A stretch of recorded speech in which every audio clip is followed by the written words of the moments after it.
Welcome to the Inner Darlings YouTube channel. My name is Nele Falize and this is day 9 of my NaNoWriMo challenge. So I managed to get to 2,400 words today, spread again over 2 sessions, which is becoming quite the time I have in a day in order to write. It's going quite fluently, but not exactly in the quality that I like. I do keep repeating that because I do have a measurement for quality. I do know that should and tell must not be broken. I know that active sentences are better than passive sentences. And I also know that it's best to stay in one point of view.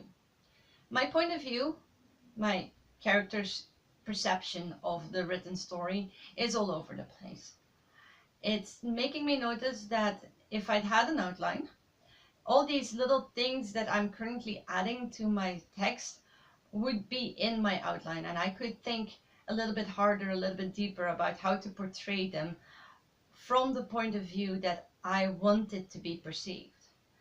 Right now I keep pulling back to a certain character because his point of view is very important in that moment, which also makes me wonder if I have the wrong main character for my idea, for my story.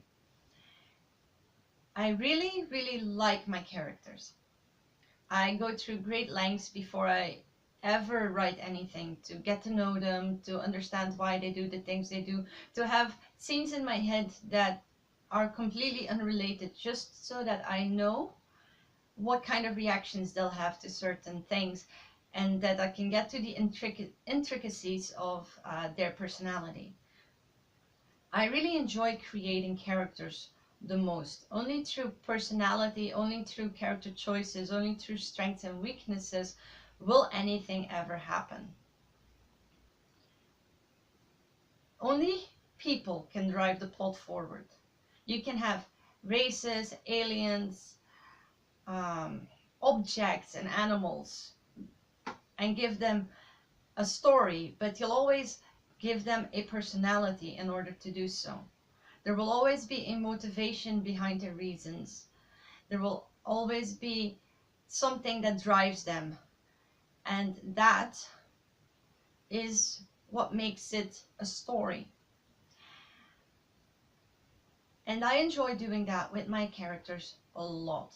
It's what drives me to make stories in the first place. That question of what if this happens, what if that happens? And the biggest question, if magic were to be real, what would happen? I am on the side of romanticizing things because I do believe if I want the nitty and gritty of life, I'll look at the news or read a newspaper. But that does mean that I get to write quite a bit of dialogue. My characters meet up, they talk, and sadly enough, right now, that still means that the dialogue is a lot of exposition.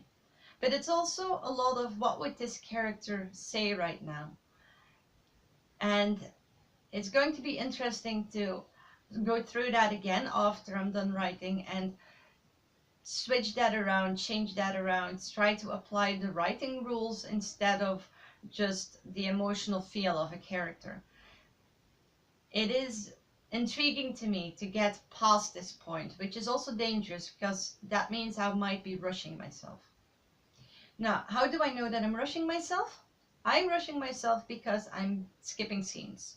I'm skipping scenes that I'm not really certain of how to write or what to put in, or because I just want to get to the next moment. Luckily, I'm still actually not very far in my story.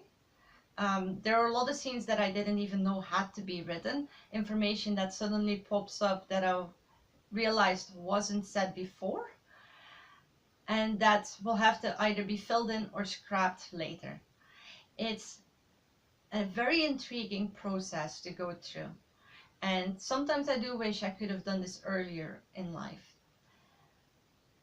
But circumstances led to where we are now, and I'm really committed to getting to where I want to be right now.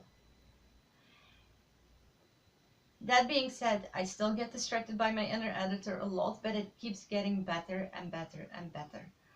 I'm enjoying the quality that writing brings to my life. The peace of mind of knowing that you're doing something that is just meant for you to be done. I've kind of always known that I wanted to be a writer. I've spoken about it from a child's age, very small, but I was never really taken seriously. People didn't support me, and I just didn't get the trust to actually pursue writing. It seems to me that not everybody, or maybe most people, don't know the truth behind arts. It keeps being this mystical thing with muses and passion flares and moments of great inspiration. And I think that that's just not how it is for most people. I think most people need to work hard to make their vision come to life. And I think hard work can replace innate talent. I think you can learn anything if you're so set on learning it. In the end, everything is a skill before a talent. Even more so, a talent is more of a learning curve, a speed at which you can learn, than it is actually a capability. I don't want to take away from anybody who has those amazing experiences of having a muse, of having passion flares, of just going into a moment and coming out and having created something. But I'm certain those have their downsides too. And apparently they make amazing movies. I don't want the outcome that I've seen in the movies.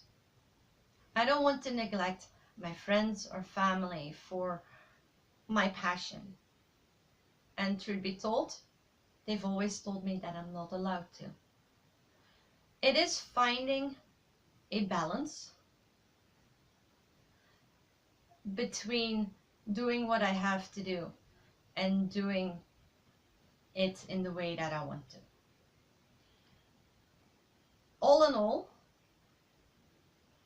from my point of view now, from where I stand now in life, it's better to look at it as a job, to take it as seriously as a job, because I do intend to bring in a full-fledged product that other people can read.